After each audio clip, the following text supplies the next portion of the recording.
What is going on, guys? This is the Inside the Boot Podcast, episode number 51, and today we are breaking down the Giants' win over the Commanders and the Rangers beating the Seattle Kraken on the road.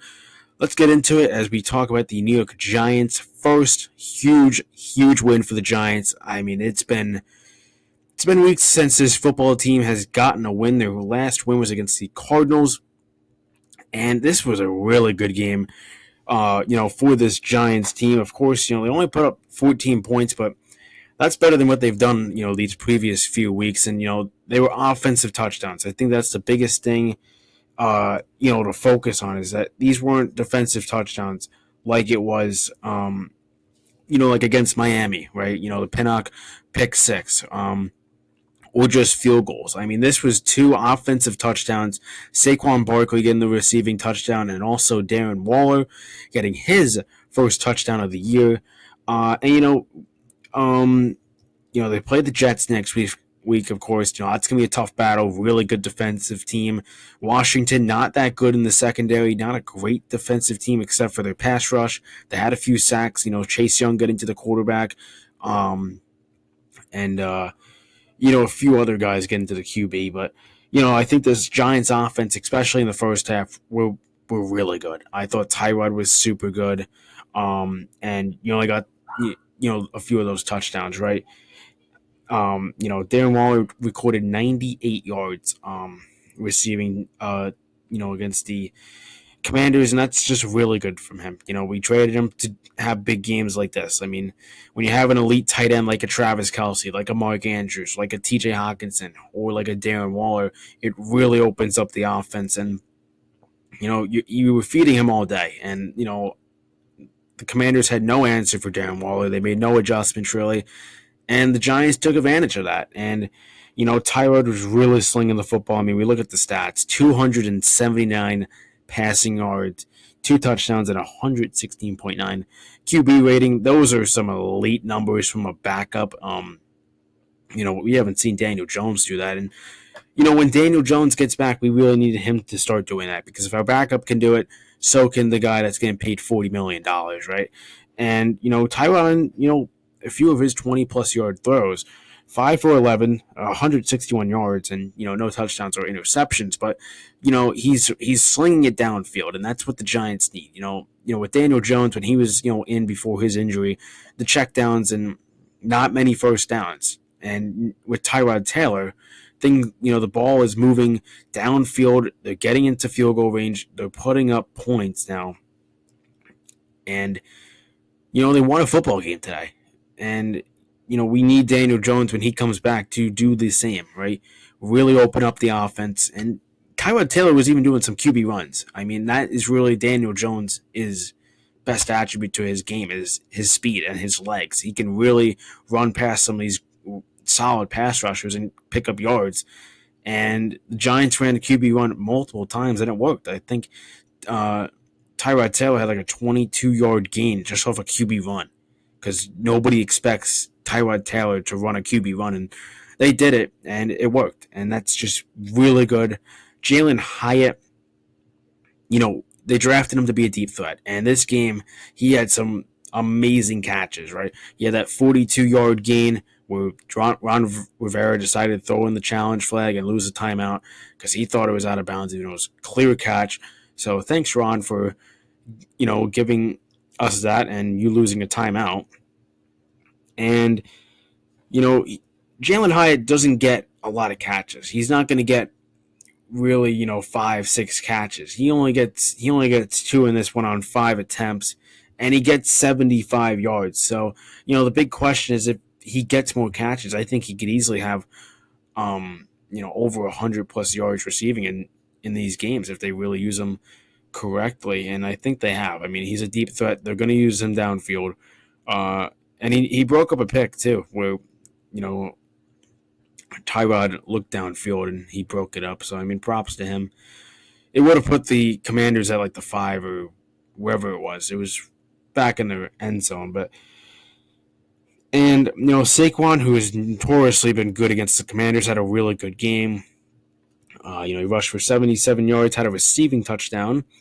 And Saquon Barkley, he doesn't look like he's going to get traded at the trade deadline. So they're really going to, keep him and hope to get a long term extension. And I know a lot of Giants fans probably, don't necessarily want Saquon back because they could really just, find a running back in the draft. But I really like Saquon, and I think he should be around here for a long time. I know it's very easy to replace the running back position, and it was hard for negotiations with Saquon first, and he wants to get paid just like any other running back that wants to get paid, whether it's Derrick Henry or some of the other running backs that spoke out, and Josh Jacobs as well. But right now he's just on a 1 year, $11 million deal, and I know the negotiations could get tough if he wants 15, $16 million, CMC type money, because I mean $16 million for a running back is a lot, and it's tough to say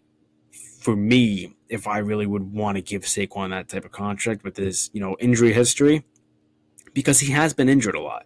We know he had the I believe it was like the ACL injury or something like that against the Bears, and a few. He had that the ankle sprain this year that took him out a few weeks, and the Giants missed him a lot because Saquon is a running back that changes this offense, and we've seen that many times now. Um, and now let's get to the defense. I mean, this defense, they showed up against the Bills last week, only putting allowing 14 points, and all that was in the fourth quarter against the Bills. And now they only give up 7 against the Washington Commanders. And they just brought in a new offensive coordinator, Eric Benemi, or however you say his name, to fix the offense, and a really good game plan by Wink Martindale 2 weeks in a row. I know a few Giants fans that I've talked to have gone on Wink a bit. Why are they allowing so many points? Why are they doing this? Well, I mean, previously, if the offense only stays out there for not even they don't even get a first down and they go 3 and out, the defense is right back out there and they get no time to really rest. And then if you're playing a good team like Miami and you have a lot of speedsters, they're just going to burn you. And now the offense is starting to drive, give the defense some rest, and it's working out really well for the New York Giants.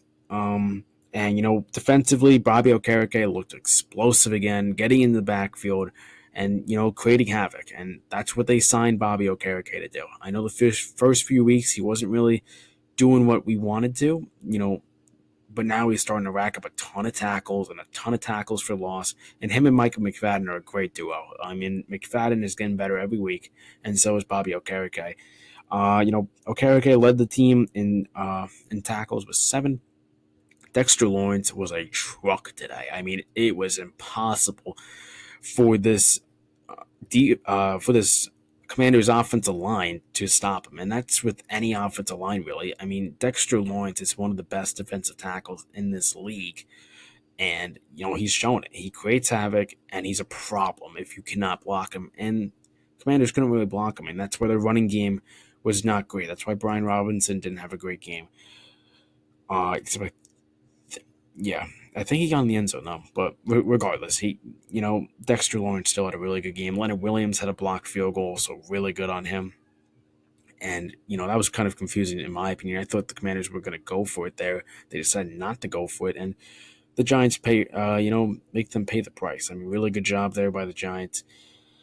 Jason Pinnock recorded a sack as well. Kayvon, got a sack, and also he got a half sack as well. So he had 1.5 sacks. Another good game from Kayvon, getting to the QB, doing a really good job. And Deontay Banks also recorded his first interception. I thought he looked pretty good. I know I don't know how many times he was guarding McLaurin, but I know they were going back and forth, trash talking each other. But I think he looked pretty good. I think McLaurin had 90 yards, but I don't know if that was all on Banks. I think that was on a few other cornerbacks or something. But I think the biggest thing to come out was going into this game. The Giants only had 5 sacks, and they had 6 sacks in 31 minutes of that Commanders game. So they already blew away the sack total they had all year in one game. I mean, if this is going to be a start to them getting to the QB a lot, that's huge. And Um, that's really all I have for the Giants game because I mean, they played really good. I know. That's a huge win. Obviously, they're 2-5 now, and they got the Jets this upcoming weekend and the Raiders after. Maybe they really show something and win those two games and improve to 4-5. I mean, you know, that was the big thing. We questioned was, are they going to be able to really go on a run? Is this the start of something? I know it's just the Commanders, and I know, in my opinion, the Commanders aren't an amazing team despite their record. I think the Giants kind of have their number, in my opinion. And maybe they start winning some games because if this offense can start to operate well, which they did today, I know they put up 14 points, and that's not necessarily going to win you many games, but they played really good defense, and that's what's going to win you games. And if they really do a good job against this Jets team that has a really good secondary, has really good cornerbacks. I don't know if Sauce Gardner is going to play against the Giants, but or DJ Reed because I know they were out against the Eagles, but I'll have to check on that, obviously. But now we talk about the New York Rangers, and they got a nice win to improve to 3-2 on the year against the Seattle Kraken. And this is a Kraken team that had a really good playoff run last year. And, I really think this Rangers team can be something under Peter Laviolette. I think Peter Laviolette is finally the coach. They've invested in so many coaches, this Rangers team. They first went with the college route. Get a guy like David Quinn to help develop these guys. That plan did not work whatsoever. Then they go and get Gerard Gallant, a guy that has had some playoff success, brought the Vegas Golden Knights to the Stanley Cup. And, they had some good seasons under Gerard Gallant, but they really felt after that loss against the New Jersey Devils in Game 7, Gallant kind of lost the players' interest, and the players didn't really like playing under um, Gerard Gallant, and then they mutually parted ways after that Game 7 loss. Now they bring in a guy with a lot of experience, Peter Laviolette, and this team, a lot has changed. The face-offs are getting better. They've really improved on that. They're second in the league right now. I can't believe I'm saying that right now because this is a Rangers squad that has notoriously been bad on face-offs. They haven't been a 50% team since 2008. So not even in any of those other playoff runs that you remember back in the 2010s. And they're really improving on a lot of stuff. I mean, they're not allowing their opponents to get many shots on, Igor or, Jonathan Quick, who picked up his first win as a Ranger. Quick played very well. Um, they're only allowing 23 shots per game, and that is the fewest in the NHL. And I think that also, you know, is the Rangers getting in lanes and blocking a lot of shots. I mean, especially in that Buffalo game, which we broke down last time, is they blocked a lot of shots and they did it very well. But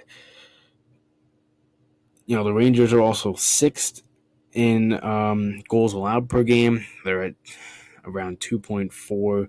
That's sixth fewest in the league, and I think the Rangers are really liking the players are really liking this system. I think one player in particularly is really liking this system is Artemi Panarin.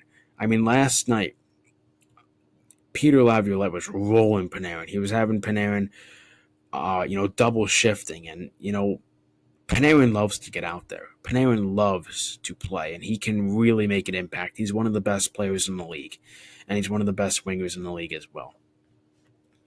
And he creates plays for everybody. He makes everyone around him better. He makes Filipino better. Makes Lafreniere better. All three of those guys that I just named had points last night and multiple. I think except for Lafreniere, I think he only had just a goal, but hey, Filipino had 3 assists. Panarin had 2 goals. And I just think Panarin's gonna love Laviolette because if Panarin's going and he's being the best player on the ice, which he was last night, Laviolette's just going to run him. He's just going to keep throwing him out there, double shifting, because Laviolette has a lot of respect for his studs, right? And I think he has a lot of respect for Panarin, and Panarin has a lot of respect for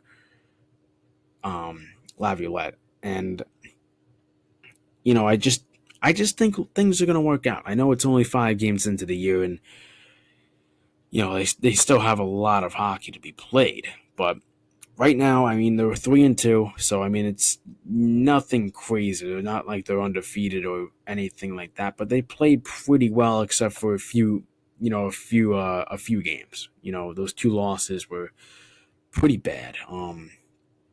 And now they head to the Canada trip. And I think a big thing. Uh, Actually, let's save that. Let's talk about Mika Zibanejad. I just forgot this in my notes. Mika Zibanejad. He's a guy that has kind of floated around 50%, but he was only really 50% in 2022. Other times he'd be at like 49.7 or 48. He hasn't really consistently got 50%, but this year right now he's at 57%. He's almost at 60% at winning a faceoff, and that's huge for him. I mean, he's a guy that I wondered in the offseason preview is what is Zibanejad going to be on the faceoff draw? Is he going to be a guy that's winning them consistently, or is he going to be a guy that's kind of floating around 50%? And I think right now he could be a guy that's easily 50% or better, like Vinny Trocheck. And if this center core could really just dominate on the faceoff draw, we could win a lot of games and score a lot of goals, especially in that offensive zone. I mean, I think there was just so many times in the offensive zone last year that the Rangers were just losing the draw, and the other team would just break out. And it's obviously only been 5 games, but so that number will probably trim down to close to 50, 50% or 50%. Also, Filipino had his best game of the year. I noted before 3 assists in the game against Seattle, 5 faceoff wins, +3 rating. A lot of good stuff from Filipino, and he broke out last year. He looked really good. He put up over 20 goals. In the playoffs he didn't really play that well, but kind of like the everyone else who didn't play well, but Hito just continues to get better and better. And Jonathan Quick, of course, got his first win. He stopped 18 out of 19. And also Keandre Miller. I think Keandre Miller still has a lot of growing and development. I think he's got to stop turning the puck over. I mean, he gets it back, but there's just so many times in the defensive zone where he just turns it over. And when you play the better teams like New Jersey Devils, like the Carolina Hurricanes, like the Colorado Avalanche, the Vegas Golden Knights to add on, Tampa Bay Lightning, all those top tier teams, those cup contenders, playoff contenders. If you're turning the puck over in your own zone, it's going to be really bad. And you're going to be allowing a lot of goals that you shouldn't have because you made that one mistake. And I know Miller could be a very good two-way defenseman in this league. He's got a really good reach, and he's got really good size, and he can also rip the puck. But if he can just limit those turnovers, I think the Rangers can have a really good defenseman. The Rangers, of course, head to the Canada trip where they'll play, the Flames, Jets, all those type of teams. But no Connor McDavid for the Edmonton Oilers when the Rangers play the Edmonton Oilers. Of course, it's a huge sigh of relief for the Rangers to not play McDavid. I mean, last year when they did play him, they did come back and win that game in the shootout. Alexi Lafreniere won it for them. But, hope McDavid's okay, man. I mean, seeing McDavid and any top superstar or any player in this league get injured, it's always, really sad to see. And I hope McDavid does have a, speedy recovery. I forgot how long he was. I think it may be 1 to 2 weeks, but regardless, the Rangers won't have to play him. But, of course, hope he gets better.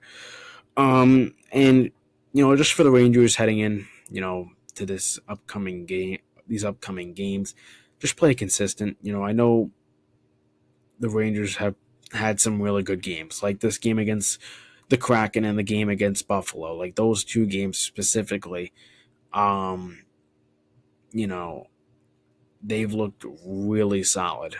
But I think this is, a team that if they can play consistent, they could easily be one of the best teams in the Metro, which we obviously still predicted. I mean, we still think they're going to be a top team, probably a top three team in the Metro. Um, and just play consistent, like I said, and I think this team could be really good. Of course, we hope Shesterkin starts to play really well. He's struggled a bit, but in those games, the defense and the team really let him down, in my opinion. And good for Jonathan Quick to get his first win. Of course, Mika Zibanejad's look good, Kreider's look good.